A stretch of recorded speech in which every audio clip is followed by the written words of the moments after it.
Ayatollah Khamenei tweeted almost every day, "Death to Israel."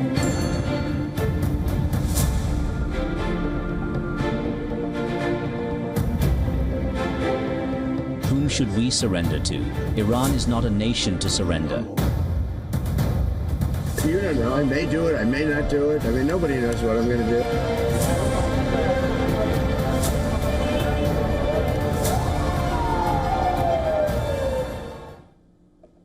Now, as the war between Israel and Iran rages on, here are the top developments at this hour.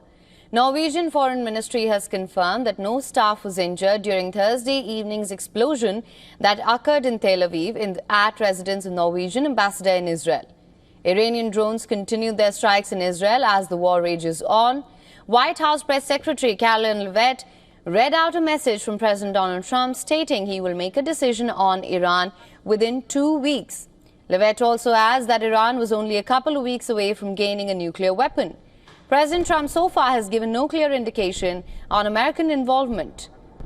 IDF reports that the military has shot down over 480 drones launched at Israel from Iran since Friday.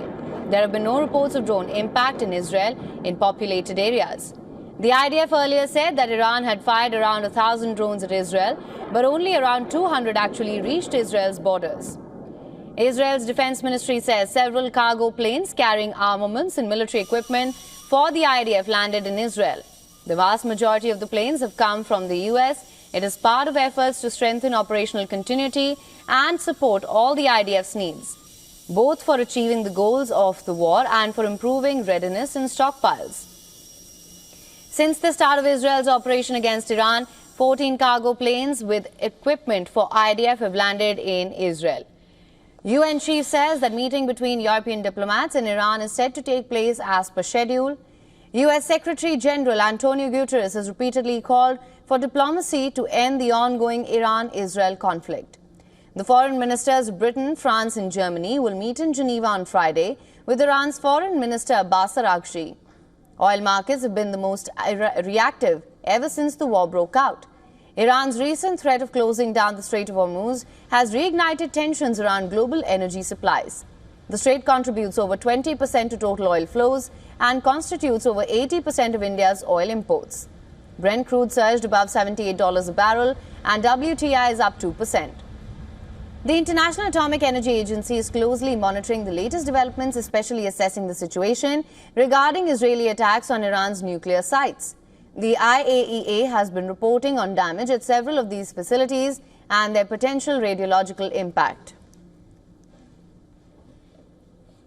For more on this, a correspondent Susan Tehrani has sent us this report from New York. Listen to this.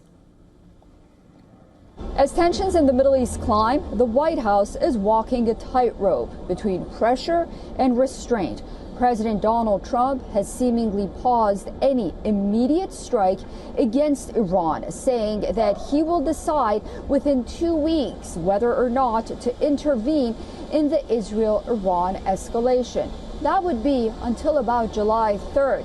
He emphasized diplomacy, notably the upcoming talks in Europe, while also maintaining that military options are open, reaffirming that a nuclear-capable Iran is unacceptable. White House Press Secretary Caroline Leavitt echoed those comments, saying that President Trump prefers diplomacy, but also insists that Iran must end uranium enrichment. Any future deals, she stressed, must eliminate enrichment entirely. So for now, Washington is holding back. But Trump's demand for unconditional surrender from Tehran signals that this pause may be short-lived.